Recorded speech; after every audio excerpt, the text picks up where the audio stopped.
These are the most powerful people in modern history, and every single one of them had a favorite weapon. Not the weapons their armies carried, not the missiles they authorized, their personal weapons, the ones they kept close, the ones they actually knew how to use. This is what they chose. And what those choices tell us about who they really were. Winston Churchill, Mauser C, 96, 1895. Start with Churchill, because Churchill is where modern leadership and personal weaponry intersect for the first time in a way that is fully documented. Before he was Prime Minister of the United Kingdom, before he was the voice that held Europe together during its darkest years, Winston Churchill was a young cavalry officer in the Sudan. In 1898, at the Battle of Omdurman, he carried a Mauser C96 pistol instead of the standard cavalry saber. The reason was practical. Churchill had injured his shoulder in a previous posting and could not swing a saber effectively. So he chose a pistol he could fire with his stronger arm. What he chose was remarkable. The Mauser C96, nicknamed the broom handle for the shape of its grip, was one of the first successful semi-automatic pistols ever produced. It fired a 10-round internal magazine and was accurate at distances that made most pistols of the era useless. Churchill later wrote that he fired his Mauser 10 times during the charge at Omdurman and was certain he hit several enemy soldiers. He called it the most exciting 2.5 minutes of his life. A future prime minister, in the chaos of a cavalry charge, using a semi-automatic pistol before most armies had even considered adopting one. That is Churchill before the speeches. Dwight D. Eisenhower, 45 ACP, M1911.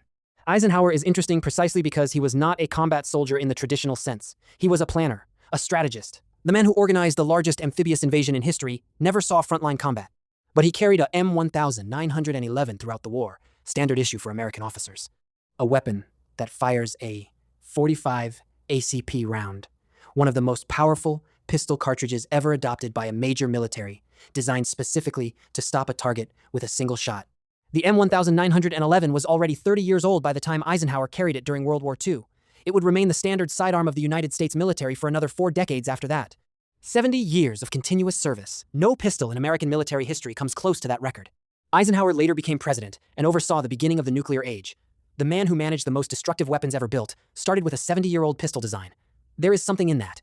Fidel Castro, Browning High Power, and the FNFAL. Castro is one of the most documented cases of a world leader with a genuine personal relationship with his weapons.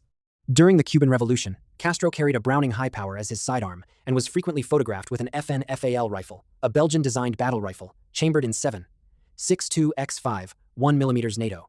The irony of a communist revolutionary carrying a weapon made by a Belgian arms manufacturer and chambered in a NATO cartridge was apparently not lost on his enemies, though Castro never acknowledged it publicly. What made Castro unusual among world leaders was that he was a competent marksman who actually used his weapons in combat. He was not a figurehead carrying a pistol for appearances. There are verified accounts of Castro personally directing fire during engagements in the Sierra Maestra Mountains. After taking power, he reportedly kept weapons within reach at all times, convinced that assassination attempts were a permanent threat. The CIA has confirmed over 600 plots to kill him. He survived every one of them and died at 90 years old in his own bed. The weapons stayed close his entire life. Saddam Hussein, Glock 18 and the FN Model 1900. Saddam Hussein's relationship with weapons was theatrical as much as functional. He was photographed regularly firing weapons in public, rifles, pistols, shotguns, as a deliberate display of personal power and masculinity designed for Iraqi state media. The message was always the same. This leader is not behind a desk. This leader is armed. But the weapon most associated with him personally is the Glock 18, the fully automatic variant of the standard Glock 17 pistol, a weapon that fires 33 rounds on full automatic.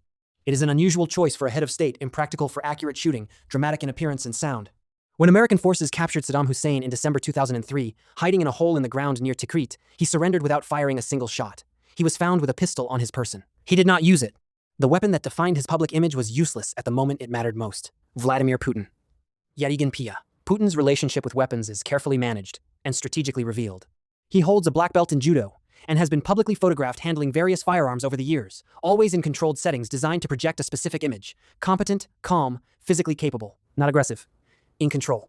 His documented personal sidearm is the Yarigan Pya, also known as the MP443 Grach, a Russian-designed semi-automatic pistol that replaced the Makarov PM as the standard sidearm of the Russian military in the early 2000s. It fires an 18-round magazine of 9x1 9mm parabellum and was specifically designed to penetrate body armor at close range. Putin has been photographed shooting at a target range, achieving groupings that suggest genuine familiarity with the weapon, not simply a staged photo opportunity. Whether that familiarity translates to real-world proficiency is unknown. What is known is that the choice of a Russian-made service pistol over any foreign alternative is deliberate. Every public appearance Putin makes with a weapon is a statement about Russian self-sufficiency, Russian military capability, and Russian identity. The weapon is never just a weapon when a head of state holds it. Volodymyr Zelensky, The weapon he almost did not need. Zelensky is the most recent and in some ways the most significant entry on this list. In February 2022, when Russian forces began their invasion of Ukraine and multiple intelligence agencies assessed that Kyiv would fall within 72 hours, the United States offered to evacuate Zelensky from the country. His response has been quoted in every major newspaper on earth. He said he needed ammunition, not a ride. In the days that followed, Zelensky appeared in the streets of Kyiv in military fatigues, armed, alongside his staff and security detail. The images were distributed globally and became one of the defining visual moments of the conflict. A president who stayed, a leader who did not leave. The specific weapon he carried in those early days was a standard Ukrainian military sidearm, a Fort 17 pistol, the domestically produced Ukrainian service weapon, not a foreign import, not a ceremonial piece.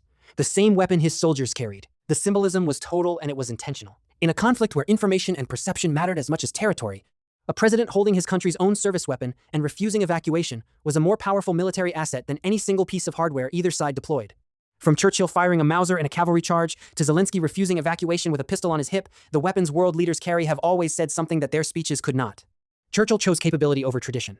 Eisenhower carried the weapon of every American soldier because he was one of them. Castro kept his weapons loaded because he never stopped being a revolutionary. Saddam's weapon was theater that collapsed the moment it faced reality. Putin's weapon is a message about identity. Zelensky's weapon was a decision. Every one of these men understood something that most people never think about. The weapon you choose tells people what you believe about yourself. And in the hands of someone with the power to start a war, that belief changes history.